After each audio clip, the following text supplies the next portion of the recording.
17/11/2024 प्रातः मुरली ओम शांति 30/11/2002 बाप दादा मधुबन। रिटर्न शब्द की स्मृति से समान बनो और रिटर्न जर्नी की स्मृति स्वरूप बनो। आज बाप दादा अपने चारों ओर के दिल तख्त नशीन, प्रकृति के तख्त नशीन, विश्व के राज्य के तख्त नशीन स्वराज्य अधिकारी बच्चों को देख हर्षित हो रहे हैं। परमात्मा दिल तख्त सारे कल्प में अब आप सिकलदे लाडले बच्चों को ही प्राप्त होता है। प्रकृति का तख्त तो सर्व आत्माओं को है, लेकिन परमात्मा दिल तख्त ब्राह्मण आत्माओं के सिवाय किसी को प्राप्त नहीं है। यह दिल तख्त ही विश्व का तख्त दिलाता है। वर्तमान समय स्वराज्य अधिकारी बने हो। हर एक ब्राह्मण आत्मा का स्वराज्य गले का हार है। स्वराज्य आपके जन्म का अधिकार है। ऐसे स्वयं को ऐसा स्वराज्य अधिकारी अनुभव करते हो। दिल में दृढ़ संकल्प है कि हमारे इस बर्थ राइट को कोई छीन नहीं सकता। साथ साथ यह भी रूहानी नशा है कि हम परमात्मा दिल तख्त नशीन भी हैं। मानव जीवन में तन में भी विशेष दिल ही महान गाई जाती है। दिल रुक गई तो जीवन समाप्त। तो आध्यात्मिक जीवन में भी दिल तख्त का बहुत महत्व है। जो दिल तख्त नशीन है वही आत्माएं विश्व में विशेष आत्माएं गाई जाती है। वही आत्माएं भक्तों के लिए माला के मणकों के रूप में सिमरी जाती है। वही आत्माएं कोटों में कोई में भी कोई गाई जाती है। तो वह कौन है? आप हो, पांडव भी है, माताएं भी है। हाथ हिला रहे हैं तो बाबा कहते हैं, हे लाडले बच्चे, कभी दिल तख्त को छोड़कर देह रूपी मिट्टी से क्यों दिल लगाते हो? देह मिट्टी है तो लाडले बच्चे कभी मिट्टी में पाँव नहीं रखते। सदा तख्त पर गोदी में अतिंद्रिय सुख के झूले में झूलते हैं। आपके लिए बाप दादा ने भिन्न भिन्न झूले दिए हैं। कभी सुख के झूले में झूलो, कभी खुशी के झूले में झूलो, कभी आनंद में झूले में झूलो। तो आज बाप दादा ऐसे श्रेष्ठ बच्चों को देख रहे थे कि कैसे नशे से झूले में झूल रहे हैं। झूलते रहते हो, मिट्टी में तो नहीं जाते। कभी कभी दिल होती क्या है, क्या मिट्टी में पाँव रखने की, क्योंकि 63 जन्म मिट्टी में ही पाँव रखते, मिट्टी से ही खेलते। तो अभी तो नहीं, मिट्टी से खेलते। कभी कभी मिट्टी में पाँव जाता है कि नहीं जाता है? कभी कभी चला जाता है। देह भान भी मिट्टी में पाँव रखना है। देह अभिमान तो बहुत गहरी मिट्टी में पाँव है, लेकिन देह भान अर्थात बॉडी कॉन्शियस यह भी मिट्टी है। जितना संगम का समय ज़्यादा से ज़्यादा तख्त नशीन होंगे, उतना ही आधा कल्प सूर्यवंश की राजधानी में और चंद्रवंश में भी सूर्यवंश के राज्य घराने में आए होंगे। अगर अभी संगम पर कभी कभी तख्त नशीन होंगे तो सूर्यवंश की रॉयल इतना ही थोड़े समय होंगे। तख्त नशीन टर्न बाई टर्न होंगे, लेकिन रॉयल फैमिली राज्य की आत्माओं के सदा संबंध में होंगे। तो संगम युग के आदि समय से अब तक साल हुए हैं, चाहे 50, चाहे 60 साल हो गए, लेकिन जब से ब्राह्मण बने तब आदि से अब तक कितना समय दिल तख्त नशीन स्वराज्य अधिकारी तख्त नशीन बने? बहुत काल रहा, लेकिन निरंतर रहा व कभी कभी रहा। जब परमात्मा तख्त नशीन होगा, उसकी निशानी प्रत्यक्ष चलन और चेहरे सदा बेफिक्र बादशाह। अपने मन में स्थूल बोझ तो सिर पर होता है, लेकिन सूक्ष्म बोझ मन में होता है। तो मन में कोई बोझ नहीं होगा। फिक्र है बोझ, बेफिक्र है डबल लाइट। अगर किसी भी प्रकार का, चाहे सेवा का, चाहे संबंध संपर्क का, चाहे स्थूल सेवा का, रूहानी सेवा का भी बोझ नहीं, क्या होगा? कैसे होगा? सफलता होगी या नहीं होगी? सोचना, प्लेन बनाना अलग चीज है, बोझ अलग चीज है। बोझ वाले की निशानी सदा चेहरे में बहुत या थोड़ा थकावट के चिन्ह होंगे। थकावट होना अलग चीज है, थकावट के चिन्ह थोड़ा भी अभी बोझ की निशानी है। और बेफिक्र बादशाह का यह अर्थ नहीं कि अलबेले रहे हो, अलबेलापन और कहें हम बेफिक्र रहते हैं। अलबेलापन यह बहुत बड़ा धोखा देने वाला है। त्रिपुरुषार्थ के भी वही शब्द हैं और अलबेलेपन के वही शब्द हैं। त्रिपुरुषादि सदा दृढ़ निश्चय होने के कारण यही सोचता है हर कार्य हिम्मत और बाप की मदद से सफल हुआ ही पड़ा है। और अलबेलेपन के भी यही शब्द हैं, हो जाएगा हुआ ही पड़ा है। कोई कार्य रहा है क्या? हो जाएगा। तो शब्द एक है, लेकिन रूप अलग अलग है। वर्तमान समय माया के विशेष दो रूप बच्चों का पेपर लेते हैं। एक व्यर्थ संकल्प, विकल्प नहीं, व्यर्थ संकल्प। दूसरा मैं राइट हूँ, एक व्यर्थ संकल्प, विकल्प नहीं, व्यर्थ संकल्प। दूसरा, मैं ही राइट हूँ, जो किया, जो कहा, जो सोचा, मैं कम नहीं, राइट हूँ। बाप दादा समय के प्रमाण अब यही चाहते हैं कि एक शब्द सदा स्मृति में रखो, बाप से हुई सब प्राप्तियों का, स्नेह का, सहयोग का रिटर्न करना है। रिटर्न करना अर्थात समान बनना। दूसरा, अब हमारी रिटर्न जर्नी वापसी यात्रा है। एक ही शब्द रिटर्न सदा याद रहे, इसके लिए बहुत सहज साधन है। हर संकल्प, बोल और कर्म को ब्रह्मा बाप से टेली मिलान करो। बाप का संकल्प क्या रहा, बाप का बोल क्या रहा, बाप का कर्म क्या रहा, इसको ही कहा जाता है फॉलो फादर। फॉलो करना तो सहज होता है ना, नया सोचना, नया करना उसकी आवश्यकता है ही नहीं। जो बाप ने किया वो फॉलो फादर, सहज है ना।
टीचर्स हाथ उठाओ। फॉलो करना सहज या मुश्किल? सहज है ना। फर्स्ट फॉलो का फादर, पहले चेक करो। जैसे एक कहावत है, पहले सोचो फिर करो फिर तोलो फिर बोलो। तो सभी टीचर्स इस वर्ष में, अभी इस वर्ष का लास्ट मंथ है, पुराना जाएगा नया आएगा। नया आने के पहले क्या करना है उसकी तैयारी कर लो। यह संकल्प करो कि सिवाय बाप के कदम पर कदम रखने के और कोई भी कदम नहीं उठाएंगे। बस फुट स्टेप, कदम पर कदम रखना तो इजी है ना।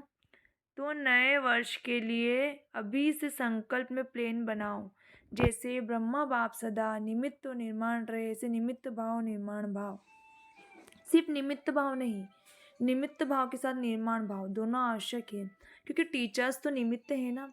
तो संकल्प में भी, बोल में भी, किसी के संबंध में, संपर्क में, कर्म में, हर बोल में निर्माण। जो निर्माण है वही निमित्त भाव में है। जो निर्माण नहीं है उसमें थोड़ा बहुत सूक्ष्म महान रूप में अभिमान नहीं भी हो तो रोब होगा। ये रोब, यह भी अभिमान का अंश है। और बोल में सदा निर्मल भाषी, मधुर भाषी। जब संबंध संपर्क में आत्मिक रूप की स्मृति रहती है तो सदा निराकार निरंकारी रहते हैं। ब्रह्मा बाप के लाश के 3 शब्द याद करते हैं, निराकारी, निरंकारी और वही निर्विकारी। अच्छा, फॉलो फादर पक्का रहा ना। अगले वर्ष के मुख्य लक्ष्य स्वरूप की स्मृति है। ये 3 शब्द निराकारी, निरंकारी और निर्विकारी। अंश भी नहीं हो, मोटा मोटा रूप तो ठीक हो गया, लेकिन अंश भी नहीं हो, क्योंकि अंश भी ही धोखा देता है। फॉलो फादर का अर्थ ये इन तीनों शब्दों को सदा स्मृति में रखे, ठीक है। अच्छा, डबल फॉरेनर्स उठो, अच्छा ग्रुप आया है। बाप दादा को डबल फॉरेनर्स की एक बात पर खुशी है। जानते हो कौन सी? देखो कितना दूर देश से आते हो। डायरेक्शन मिला कि इस टर्न में भी आना है तो पहुंच गए ना। कैसे भी पुरुषार्थ का बड़ा ही ग्रुप पहुंच गया। दादी का डायरेक्शन ठीक माना है ना, इसकी मुबारक हो। बाप दादा एक एक को देख रहा है, दृष्टि दे रहा है। ऐसे नहीं कि स्टेज पर ही दृष्टि मिलती है, दूर से और ही अच्छा दिखाई दे रहा है। डबल फॉरेनर्स हाजी का पाठ अच्छा पढ़े हुए हैं। बाप दादा को डबल फॉरेनर्स के ऊपर प्यार तो लेकिन नाज भी है, क्योंकि विश्व के कोने कोने में संदेश पहुंचाने के लिए डबल फॉरेनर्स ही निमित्त बने हैं। विश्व में अभी कोई विशेष स्थान रहा है, गांव गांव रहे हैं या विशेष स्थान रह गया है? गांव गांव कोने कोने के छोटे छोटे स्थान रह गए या विशेष स्थान रह गया है? कौन सा स्थान रहा है? मिडिल ईस्ट के कुछ देश रहे हुए हैं। फिर भी देखो यह भी जो ग्रुप जो आया हुआ है, कितने देशों का ग्रुप है। फिर भी बाप दादा जानते हैं कि विश्व के अनेक भिन्न भिन्न देशों में आप आत्मा निमित्त बने हो। बाप दादा हमेशा कहते ही हैं कि विश्व कल्याणकारी का टाइटल बाप का डबल विदेशियों ने प्रत्यक्ष किया है। अच्छा, हर एक अपने अपने स्थान पर खुद अपने अपने पुरुषार्थ में व सेवा में आगे बढ़ रहे हैं, सदा आगे बढ़ते रहेंगे। सफलता के सितारे है ही। बहुत अच्छा। कुमारों से, मधुबन के कुमार भी हैं। देखो कुमारों की संख्या देखो कितनी है, आधा क्लास तो कुमारों का है। कुमार अभी साधारण कुमार नहीं है। कौन से कुमार हो? ब्रह्म कुमार तो हो ही, लेकिन ब्रह्म कुमार की विशेषता क्या है? कुमारी की विशेषताएं सदा जहाँ भी अशांति होगी उसमें शांति फैलाने वाले शांति दूत है। न मन की अशांति न बाहर की अशांति। कुमारों का कार्य मुश्किल काम करना, हार्ड वर्कर होते हैं ना, तो आज सबसे हार्ड वर्कर में हार्ड वर्क है। अशांति को मिटाए, शांति तो बन, शांति फैलाना। ऐसे कुमार हो, अशांति का नाम निशान नहीं रहे, न विश्व में न आपके संबंध संपर्क में। ऐसे शांति दूत हो, जैसे आग बुझाने वाले, कहाँ भी आग होगी तो आग बुझाएंगे ना, तो शांति दूत का कार्य ही अशांति को शांति में बदलना। तो कौन शांति दूत होना? पक्का पक्का पक्का। बहुत अच्छा लग रहा है। बाप दादा इतने कुमारों को देख खुश होते हैं। पहले भी बाबा दादा ने प्लान दिया था कि दिल्ली में ज़्यादा ज़्यादा कुमार, जो गवर्नमेंट समझती कुमार यूथ तथा झगड़ा करने वाली है, डरती है कुमारों से, ऐसे डरने वाली गवर्नमेंट है ब्रह्म कुमार को शांति दूत के टाइटल स्वागत करे। तब भी कुमारों की कमाल सारे विश्व में छा जाए कि ब्रह्म कुमार शांति दूत है। हो सकता है ना? दिल्ली में करना है ना? दादिया करेगी। एक ग्रुप में कितने कुमार हैं तो सभी ग्रुप में कितने होंगे? विश्व में कितने होंगे? लगभग 1 लाख। तो कुमार करो कमाल। गवर्नमेंट में जो कुमारों युवकों के प्रति उल्टा भरा हुआ है बस उल्टा कर दो, लेकिन मन में भी अशांति नहीं, साथियों में भी अशांति नहीं, और अपने स्थान पर भी अशांति नहीं, अपने शहर में भी अशांति नहीं। बस कुमारों के चेहरे में बोर्ड लगाने की जरूरत नहीं, लेकिन मस्तक में ऑटोमेटिकली लिखा हुआ अनुभव हो कि शांति दूत हैं। ठीक है ना? कुमारियों से, कुमारियाँ भी बहुत हैं।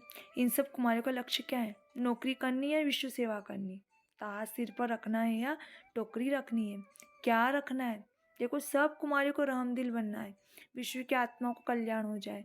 कुमारियों के लिए तो गाया नहीं 21 कुल का उद्धार करने वाली, तो आधा कल्प 21 कुल हो गए। तो ऐसी कुमारियाँ हो जो 21 कुल का कल्याण करेगी, वह हाथ उठाओ। एक परिवार का नहीं, 21 परिवारों का करेगी। देखो आपका नाम नोट होगा और फिर देखा जाएगा कि रहमदिल है या कोई हिसाब किताब रहा हुआ है। अभी समय सूचना दे रहा है कि समय के पहले तैयार हो जाओ। समय को देखते रहेंगे तो समय बीत जाएगा। इसलिए लक्ष्य रखो कि हम सभी विश्व कल्याण का ही रहमदिल बाप के बच्चे रहमदिल हैं। ठीक है ना? रहमदिल होना, रहमदिल और बनो, थोड़ा और तीव्र से बनो। कुमारियों को तो बाप का बहुत सच तख्त मिलता है। देखेंगे नए वर्ष में क्या कमाल करके दिखाती हो। अच्छा, मीडिया के 108 रत्न आए हैं। अच्छा है, मीडिया वाले कमाल करके दिखावे तो सबके बुद्धि में आवे कि बाप ने वर्षा लेना ही है, कोई वंचित नहीं रह जाए। मीडिया का काम ही आवाज़ फैलाना, तो ये आवाज़ फैलाओ कि बाप से वर्षा ले लो, कोई वंचित नहीं रह जाए। अभी विदेश में भी मीडिया का प्रोग्राम चलता रहता है ना। अच्छा है, भिन्न भिन्न रूप से जो प्रोग्राम रखते हैं तो अच्छे इंटरेस्टेड होते हैं, अच्छा कर रहे हैं और करते रहेंगे, और सफलता तो है ही। सभी वर्ग वाले जो भी सेवा कर रहे हैं, बाप दादा के पास समाचार आता रहता है। हर वर्ग की अपनी अपनी सेवा के साधन और सेवा की रूपरेखा है। लेकिन यह देखा कि वर्ग अलग अलग होने से हर वर्ग एक दो से रेस भी करते हैं। अच्छा है, रीस नहीं करना, रेस भले करो। हर वर्ग के रिजल्ट वर्ग की सेवा के बाद आईपी और वीआईपी संपर्क में काफ़ी आए हैं। अभी माइक नहीं लाए लेकिन संबंध संपर्क में आए। अच्छा, बाप दादा वाली एक्सरसाइज याद है? अभी अभी निराकारी, अभी अभी फरिश्ता, यह है चलते फिरते बाप और दादा के प्यार का रिटर्न। तो अभी अभी ये रूहानी एक्सरसाइज करो। सेकंड में निराकारी, सेकंड में फरिश्ता, बाप दादा ने ड्रिल कराई। अच्छा, चलते फिरते सारे दिन में एक्सरसाइज बाप की सहज याद दिलाएगी। चारों ओर के बच्चों की याद सभी तरफ से बाप दादा को पहुंची है। हर एक बच्चा समझता है हमारी याद देना, हमारी याद देना। कोई पत्र द्वारा भेजते, कोई कार्ड द्वारा, कोई मुख द्वारा, लेकिन बाप दादा चारों ओर के बच्चों को एक एक नयनों में समाते हुए याद का रिस्पॉन्स पदम गुणा याद प्या दे रहे हैं। बाप दादा देख रहे हैं कि इस समय कितना भी बजाए लेकिन मेजोरिटी सबके मन में मधुबन और मधुबन का बाप दादा है। अच्छा, चारों ओर के तख्ती, तीनों तख्त नशीन स्वराज्य अधिकारी बच्चों को, सदा बाप दादा को रिटर्न बाप समान बनाने वाले बच्चों को, सदा रिटर्न जर्नी की स्मृति स्वरूप बच्चों को, सदा संकल्प वाणी और कर्म में फॉलो करने वाले हर एक बच्चों को बाप दादा का याद प्यार नमस्ते। और हम बच्चों की भी बाप दादा को याद प्यार गुड मॉर्निंग, नमस्ते नमस्ते। शुक्रिया बाबा, शुक्रिया। वरदान, सर्व आत्माओं में अपनी शुभ भावना का बीज डालने वाले मास्टर दाता भव। फल का इंतजार न कर, आप अपनी शुभ भावना का बीज हर आत्मा में डालते जा लो। समय पर सर्व आत्माओं को जगना ही है। कोई अपोजिशन भी करता है तो भी आपको रहम की भावना नहीं छोड़नी। यह अपोजिशन, इंसल्ट, गालियाँ खाद का काम करेगी और अच्छा फल निकलेगी। जितना गाली देते हैं उतना गुण गाएंगे, इसलिए हर आत्मा को अपनी वृत्ति द्वारा, वाइब्रेशन द्वारा, वाणी द्वारा मास्टर दाता बन देते चलो। स्लोगन, सदा प्रेम, सुख, शांति और आनंद के सागर में समाये हुए बच्चे सच्चे तपस्वी हैं। सूचना, आज मास का तीसरा रविवार अंतर्राष्ट्रीय योग दिवस है। सभी ब्रह्मावस्थ संगठित रूप में सायं 6:30 से 7:30 बजे तक विशेष वरदाता भाग्य विधाता बाप दादा के साथ कंबाइंड स्वरूप में स्थित हो अव्यक्त वतन से सर्व आत्माओं को सुख शांति का वरदान देने की सेवा करें। अच्छा, ओम शांति।